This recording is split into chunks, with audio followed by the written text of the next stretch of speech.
بسم اللہ الرحمن الرحیم نحمده ونصلی ونسلم علی رسولہ الکریم وعلی آلہ الطیبین واصحابہ الطاہرین اما بعد۔ حضرات گرامی،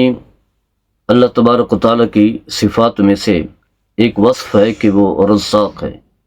ان اللہ هو الرزاق، بے شک اللہ ہی رزق دینے والا ہے۔ رزق اللہ دیتا ہے اور سبھی کو دیتا ہے۔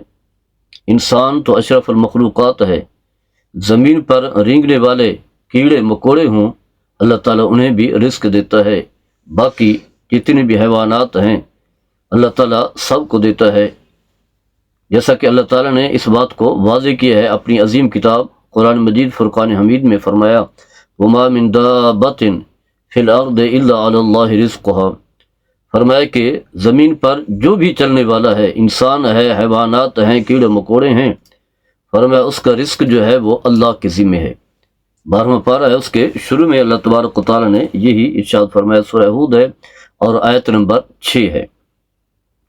گویا کہ اللہ نے یہ بات واضح کر دی ہے کہ اگر کوئی شخص اللہ کو مانتا ہے یا نہیں مانتا، اس کی یاد میں رہتا ہے یا صبح و شام جو ہے اس کی نافرمانی پر اتر آتا ہے، چاہے وہ کالا ہے، گورا ہے، کسی رنگ کا بھی ہے، کس خاندان سے ہے، کس قبیلے سے ہے، کس فیملی سے ہے، کہیں بھی رہتا ہے، عرب کا ہے یا عجم کا ہے، اللہ تعالیٰ نے اسے رزق دینا ہے، کیونکہ اللہ نے اسے پیدا کیا، وہ اس کی مخلوق ہے اور اللہ نے اس کا رزق جو ہے اپنے ذمے لیا ہے، اللہ تعالیٰ نے ہی رزق دینا ہوتا ہے۔ فرق یہ ضرور ہے، اللہ کی حکمت کے تحت ہے واضح، یہ فرق جو ہے اللہ کی حکمت پر مبنی ہے کہ اللہ کسی کو رزق زیادہ دیتا ہے اور کسی کو کم دیتا ہے۔ اس بات کو بھی اللہ نے واضح کر دیا قرآن میں، تاکہ کسی انسان کے ذہن میں جو ہے کوئی شک اور تردد نہ رہے، وہم نہ رہے کہ فلاں کو اتنا زیادہ دے دیا، مجھے کیوں کم دیا۔ اللہ نے حکمت کے تحت واضح کر دیا، فرمایا کہ واللہ فضل بعضکم علی بعض فی الرزق، سورہ نحل ہے، آیت نمبر 71 ہے، 71۔ اللہ نے تمہیں سے بعض کو بعض پر جو ہے رزق کے اندر جو ہے برتری دی ہے، یعنی کسی کو رزق زیادہ دیا ہے اور کسی کو کم دیا ہے۔ اسی طرح فرمایا قل ان ربی یبسط الرزق لمن یشاء من عبادہ ویقدر، سورہ سبا ہے، آیت نمبر 39 ہے، 39۔ اے حبیب صلی اللہ تعالیٰ علیہ وسلم، آپ اپنی امت کو، میرے بندوں کو کہہ دیں، بے شک میرا رب جو ہے بطور آزمائش کے، امتحان کے، اپنے بندوں میں سے جس کو چاہتا ہے روزی میں وسعت عطا فرماتا ہے اور جس کو چاہتا ہے روزی میں تنگی عطا فرماتا ہے، زیادہ رزق دیتا ہے یا کم دیتا ہے۔ جس کے پاس رزق کے وسائل زیادہ ہیں، دولت کے وسائل زیادہ ہیں، تو اپنی اخراجات، اپنی ضروریات جو ہے ان وسائل سے پورا کرتے ہیں، کہیں محتاج نہیں رہتے اور خوشحالی کی زندگی گزارتے ہیں، انہیں کوئی پریشانی نہیں ہوتی۔ لیکن کچھ لوگ ایسے ہیں جو مالی طور پر کمزور ہوتے ہیں، حالات بدلتے رہتے ہیں اور تنگی رہتی ہے، پریشان رہتے ہیں، تو اپنی ضروریات کو پورا کرنے کے لیے پھر ایسے لوگوں کی طرف رجوع کرتے ہیں جو مالدار ہیں اور ان سے قرض جو ہے وہ مانگتے ہیں، قرض کے طلبگار ہوتے ہیں، قرض مانگتے ہیں، اور جو صاحب دولت ہیں، مالدار لوگ ہیں، وہ انہیں قرض دیتے بھی ہیں۔ تو قرض لینا بھی کوئی معیوب نہیں ہے اگر واپس کرنے کی نیت ہو، اور قرض دینا جو ہے یہ تو ویسے ہی عبادت ہے، عمل صالح ہے۔ بکثرت مثالیں ہیں، بکثرت جو ہے حوالے ہیں، بکثرت جو ہے وہ دلائل ہیں جس میں جو ہے قرض دینے کی فضیلت جو ہے بیان کی گئی ہے۔ اور ویسے ہی قرآن کریم میں اللہ تبارک و تعالیٰ نے یہ بھی بتایا ہے کہ جو مالدار لوگ ہیں، فرمایا ان کے مال میں ان لوگوں کا حصہ بھی ہے جو تنگ دست ہیں، یعنی ایک تو غریب لوگ ہیں، محتاج ہیں، ان کا حصہ بھی ہے، ویسے ہی جو مالدار لوگ ہیں اس میں ان لوگوں کا بطور قرض کے حصہ ہے جو مالی طور پر کمزور ہیں، خوشحال نہیں ہیں اور تنگ دست ہیں۔ لہذا جو صاحب حیثیت لوگ ہیں، متمول لوگ ہیں، ان سے اگر کوئی قرض مانگے تو قرض دینے میں جو ہے انہیں بخل سے کام نہیں لینا چاہیے، بلکہ خوشی سے جو ہے انہیں قرض دینا چاہیے۔ اور اس کے ساتھ ساتھ جو لوگ قرض لے رہے ہیں، لینے میں کوئی حرج نہیں ہے، لیں ضرور لیں، لیکن ذہن یہی بنانا ہے کہ قرض واپس کرنا ہے۔ یہ ایسی نیت نہ ہو کہ قرض ہم نے واپس نہیں کرنا۔ اور جو لوگ ضرورت مندوں کو قرض دیتے ہیں تو اللہ تعالیٰ کی خوشنودی کے لیے، اللہ تعالیٰ کے اجر و ثواب حاصل کرنے کے لیے، تو یقیناً اللہ تعالیٰ کے ہاں ان کے لیے بڑا اجر و ثواب بھی ہے، اور یہ بڑی عظیم نیکی ہے، عظیم عبادت ہے، اور اس کی بہت ساری برکات ہیں، بہت ساری برکات ہیں۔ ایک تو یہ ہے کہ مال کی محبت جو ہے وہ کم ہوتی ہے، اور دوسرا جو ہے مخلوق خدا کے بارے میں جو ہے احساس پیدا ہوتا ہے، ان کی محبت جو ہے پیدا ہوتی ہے، اور رحم دلی پیدا ہوتی ہے، اور جن لوگوں کو آپ قرض دے رہے ہیں وہ آپ کے حق میں دعائیں کریں گے۔ ہم دیکھتے ہیں خود نبی کریم صلی اللہ تعالیٰ علیہ وسلم جو کسی کے محتاج نہیں تھے، اللہ کی طرف رجوع کرنے والے، جو بھی چاہیں آپ فرمائیں کہ احد پہاڑ جو ہے وہ سونا بن جائے تو سونا بن جائے گا،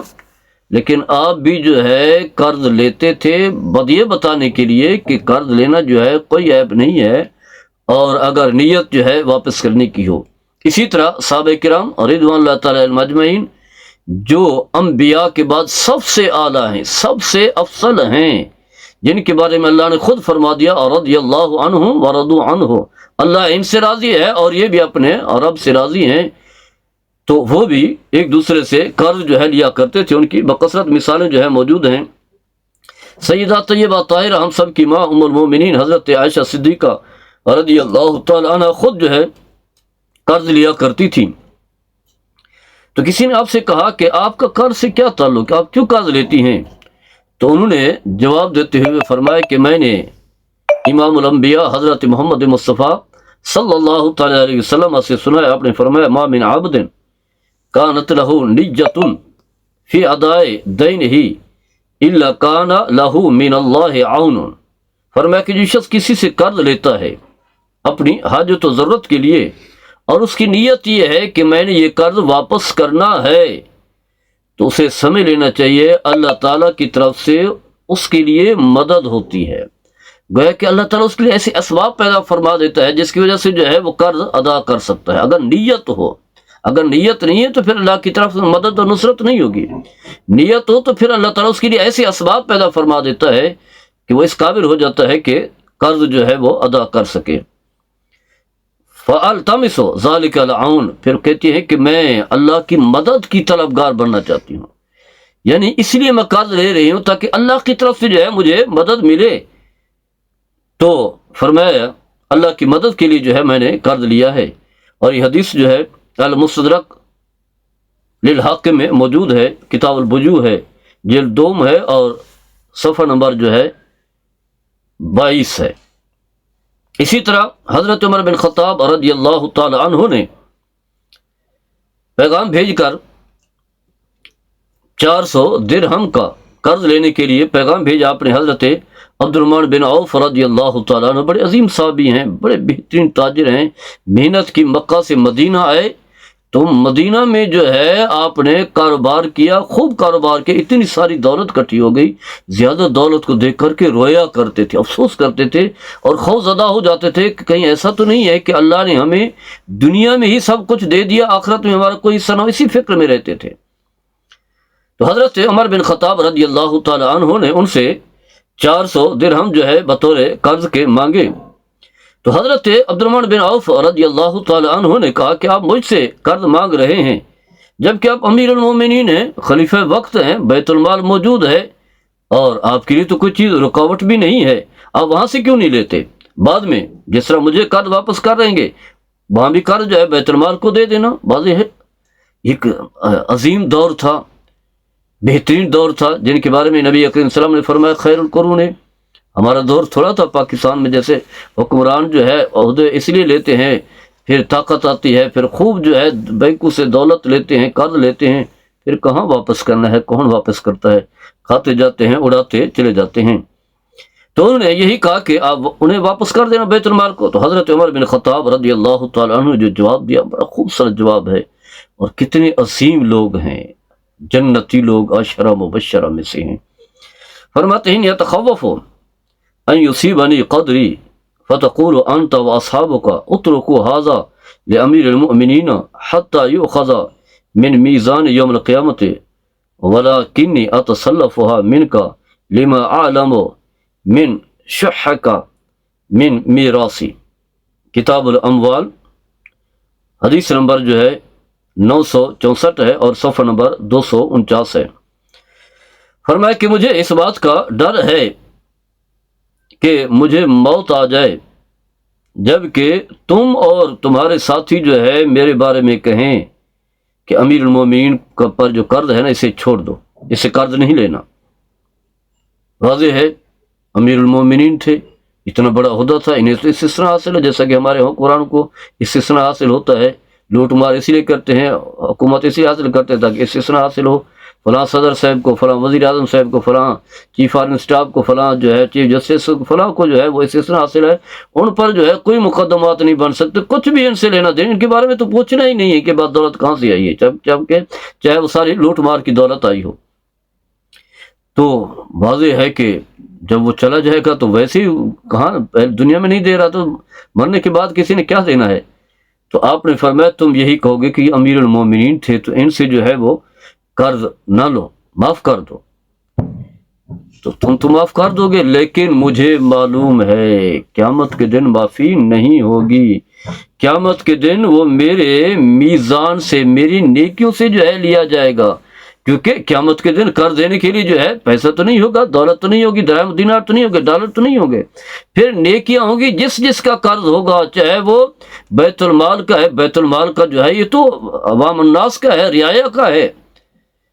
تو ان کا قرض جو ہے مجھ سے تو لیا جائے گا اور وہ نیکیاں ہوں گی قیامت کے دن۔ لیکن میں تم سے قرض جو ہے اس لیے لے رہا ہوں کہ میں جانتا ہوں کہ تم مال سے بہت زیادہ محبت رکھتے ہو، اس لیے جب میں مروں گا تو تم آؤ گے اور میرے بچوں سے کہو گے میرے ترکے میں سے جو ہے اپنا پورا حق جو ہے وصول کر، یعنی تم معاف نہیں کرو گے، حق ہے تمہارا۔ بیت المال میں تو فکر ہوتی ہے، رعایا کا ہے، کوئی بات نہیں دے دیں، لیکن تم لے لو گے تو اس کا فائدہ یہ ہوگا کہ آخرت میں مجھ سے حساب نہیں ہوگا، میری نیکیوں سے نہیں لیا جائے گا، تمہیں تمہارا قرض جو ہے مل چکا ہوگا۔ لیکن اگر بیت المال میں سے لیتا ہوں تو پھر جو ہے فکر رہے گی۔ تو ان حدیث سے یہ بات ثابت ہوتی ہے حضرت عائشہ صدیقہ رضی اللہ تعالی عنہ کے عمل سے اور حضرت عمر بن خطاب رضی اللہ تعالی عنہ کے عمل سے یہ بات واضح ہوتی ہے کہ قرض لینا جو ہے کوئی معیوب نہیں ہے، بلکہ مباح اور جائز عمل ہے، اور قرض دینا بھی جو ہے کوئی معیوب نہیں ہے، خیر اور نیکی کا کام ہے۔ واضح ہے اس سے جو ہے ضرورت مند حاجت مند لوگ جو ہے اپنی حاجت اور ضرورت کو پورا کرتے ہیں۔ امام شوقانی علیہ رحمہ لکھتے ہیں قرض کے حوالے سے، فرماتے ہیں وفی فضیلت القرض احادیث وعمومات الادلۃ القرآنیۃ والحدیثیۃ القاضیۃ بفضل المعاونۃ وقضاء حاجت المسلم وتفریح قربتہ وسد فاقتہ شاملۃ لہ۔ فرماتے ہیں کہ حدیث کے ساتھ ساتھ یعنی قرض دینے کی فضیلت کے حوالے سے مخصوص حدیث کے ساتھ ساتھ قرآن حدیث میں بھی ایسے دلائل جو ہے موجود ہیں جو ایک دوسرے کے ساتھ تعاون کرنے، مسلمانوں کی حاجت برآوری اور اس کی تکلیف کو دور کرنے اور اس کے فقر و فاقہ کو ختم کرنے کی فضیلت پر جو ہے وہ دلالت کرتے ہیں۔ صدقات و خیرات کے حوالے سے جو ہے وہ تو آپ کو بکثرت جو ہے احادیث ملیں گی، کیونکہ لوگ صدقہ کرتے ہیں، جو صاحب نصاب ہیں، زکوٰۃ دیتے ہیں، ویسے لوگ جو ہے اپنی جو ہے پریشانیوں کے لیے، تکلیف کے لیے جو ہے لوگوں پر جو ہے خرچ کرتے ہیں، غربا پر خرچ کرتے ہیں، صدقات و خیرات کرتے ہیں تاکہ فلاں مصیبت ٹل جائے، فلاں کام ہو جائے، اللہ کی یاد کے لیے، ذکر کے لیے، اللہ کے ہاں قرب پانے کے لیے صدقات و خیرات تو کرنے والے بکثرت ہوتے ہیں، لیکن قرض دیتے ہوئے جو ہے وہ گھبراتے ہیں، ڈر جاتے ہیں، یا تو یہی ہے کہ عادت نہیں ہوتی، مال کی محبت ہے، کیوں کر دیں؟ صدقات و خیرات وہ دینا ہی دینا ہے،